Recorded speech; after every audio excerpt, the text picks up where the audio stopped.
Hey guys, it's Jenny Silver with the California EDD unemployment update on some of the major problems that claimants are seeing over the last week with their California unemployment UI PUA claims. Many claimants who previously received pandemic unemployment assistance, including UI claimants who may have received PUA for a very brief period of time as an extension, are required to submit documentation verifying their work history, whether it be self-employment work history, a promise to start a job which was canceled due to the pandemic, or a variety of other reasons. Claimants who are required to submit this documentation will notice this link to upload documents on their UI Online dashboard.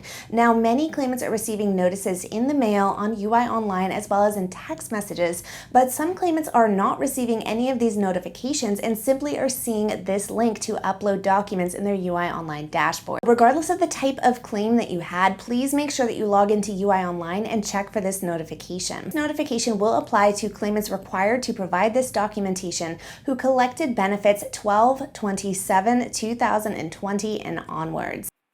The EDD states that in general, claims that filed for benefits on or after January 31st, 2021 will have 21 days after the notice date to submit proof or request more time. And claims that are filed before January 31st, 2021 will have 90 days after the notice date to submit proof or request more time. All the information is noted on your specific notice. Now, yesterday's press release does address several questions that I have been asking EDD about through their media department for the last several weeks, though the answers are still vague. I had asked them previously if an electronically submitted version of a tax return, meaning that there is no actual signature on it, would be accepted. And here they state electronic tax documents could also be accepted. Next, I've been asking for them to share specifics regarding what needs to be included on a signed affidavit. They state here that signed affidavits verifying self-employment need not be notarized and should include the claimant's name, job start date, service that was to be performed. Next, I asked the EDD why several gig workers are telling me that they have been disqualified after they have provided their dashboard from services such as Uber and Lyft. The press release states that gig worker receipts could be acceptable proof of self-employment provided that they show services performed during the appropriate time frame. Claimants are starting to let me know in small numbers that they are beginning to receive approval letters, letting them know that their documents have been accepted and that no further action is required. However, those who have received approval letters are very small percentages of my viewers. Please keep in mind that the majority of my viewers have not yet heard back on this, and there is no time frame for when it will be completed. If you have not yet received approval, please continue to wait. Additionally, some are also letting me know that they have been disqualified based on the documentation that they sent in. Now, if you turned in your documentation and you were in fact disqualified, the EDD is going to send you a notification letting you know that you did not qualify based on the documents you sent.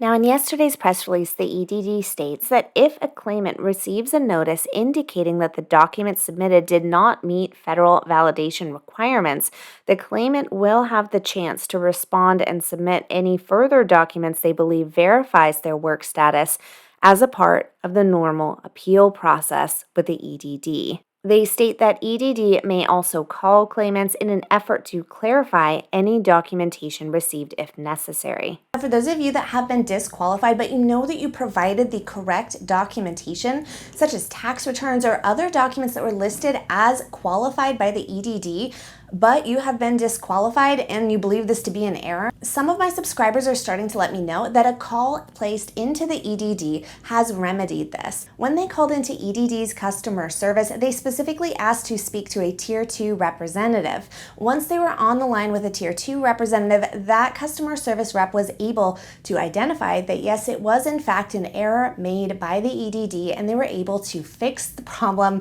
and re-qualify them for those benefits and clear that requirement. If you're having trouble calling the EDD, unfortunately there is no current phone trick to get through quickly, but there is still Claimer, which offers a service for a fee in order to call the EDD repeatedly for you until they receive a hold line. Once that hold line is received, then they forward it to you and you are able to actually get through efficiently and talk to a representative.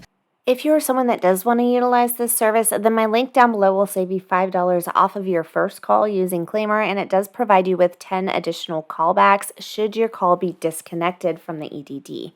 Now, for those of you that need a free alternative to get help, contact your assembly member. They are going to be able to act as a liaison between you and the EDD and help you to get things resolved. I'm going to leave that link in the video description as well. If you sent in documents to the EDD and they did in fact disqualify you, one way to check this before you receive the letter is going to be to log into your claims history.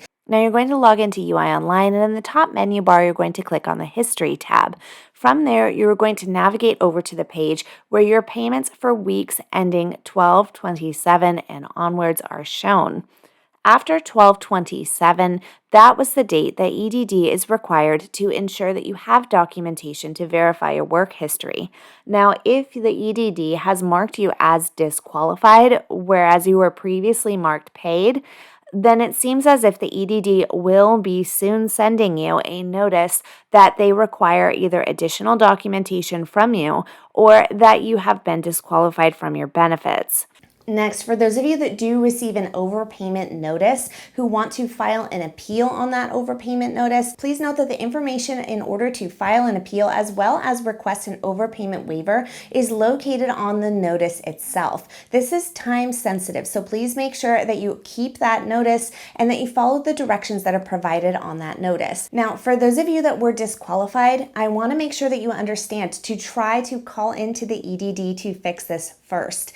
If you file an appeal and enter into the appeals process, that is going to be a process that takes 6 to 8 months in order to resolve. Many of my subscribers were able to call into the EDD and actually get this problem fixed because it was in fact an error from the EDD, and they did so over the phone. Now, this can avoid getting you stuck in a lengthy appeals process, which can take up to 8 months. Next, for those of you who are still undergoing pending certifications, California EDD is required to process conditional payments for those who have received one or more payments on their unemployment claim previously and who have been stuck in pending for a duration over 2 weeks. If you are still stuck in pending and you're awaiting a phone interview and you have not yet received conditional payments, please contact your assembly member and let them know that you want help in obtaining conditional payments. The link to contact your assembly member is in the video description down below. Now, I know that many of you are still quite confused about providing the work history documentation, so if you need more explanation with regards to what to provide, what the process looks like, why you have to provide it, I want you to click the links in the video description down below. Okay, you guys, I hope that was helpful.